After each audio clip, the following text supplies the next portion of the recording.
გამარჯობა მეგობრებო, მე ვარ ლუკა მგელაძე, თქვენ ისევ ჩემარხზე ხართ, რომელიც არის კლაუჭიდის შესახებ.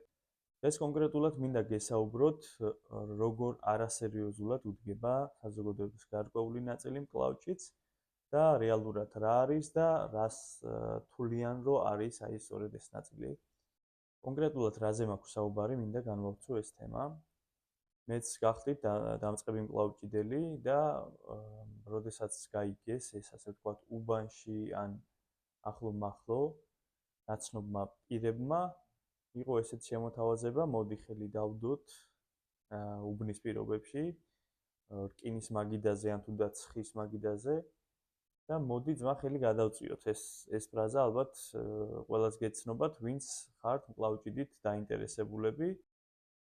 და ვიტყვი იმას, თუ რატო არ შეიძლება ესე არასერიოზულად მიუდგეთ ამ სპორტს, კონკრეტულად კლაუჭიდელებს და ამის რამოდენიმე მიზეზი არსებობს. პირველი მიზეზი ეს არის ხშირი ტრამვიანობა, სწორედ ესეთი არასერიოზული მიდგომის გამო. არა აქვს მნიშვნელობა არის ზაფხული თუ ზამთარი, არა სადარბაზო, ანუ დარბაზ გარეთ ხელის გადაწევა ისეთ პირობებში, რომელიც არ შეესაბამება მკლავჭიდს, არის ხის მაგიდა, ზოგჯერ რკინის მაგიდა, ზიანდება იდაყვი, იქ სახსარი, მყესი, არ არის გახურებული ხელი საკმარისად. სანამ ხელს გადაწევთ, მანამდე საჭირო არის სადღაც 10 წუთიანი რუტინა, რომელიც უნდა გაკეთდეს იმისთვის, რომ შევიდეს კონკრეტულ წერტილებში სისხლი, გაიფანფოს, რომ შემდგომ იყოს უფრო მარტივი მობილიზება კუნთის და ასევე ნაკლები ტრამვიანობა.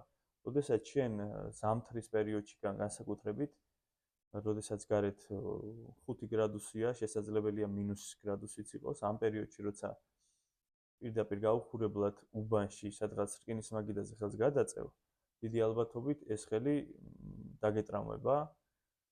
თუ შენ შეხვდა საკმარისად ძლიერი მოწინააღმდეგე, რა თქმა უნდა, დაგეტრამვება, ისიც დაიტრამვება და ამის გამო შეიძლება რიგი პრობლემები იყოს შემდგომი დღეების, თვეების განმავლობაშიც.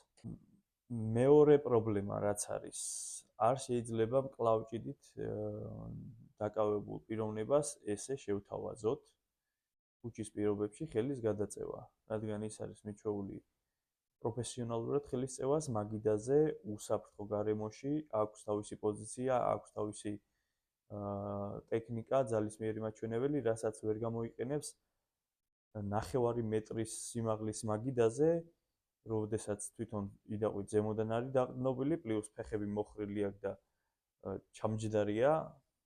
აი აქ ვერ განისაზღვრება თქვენ უფრო ძლიერი ხართ თუ ეს პიროვნება.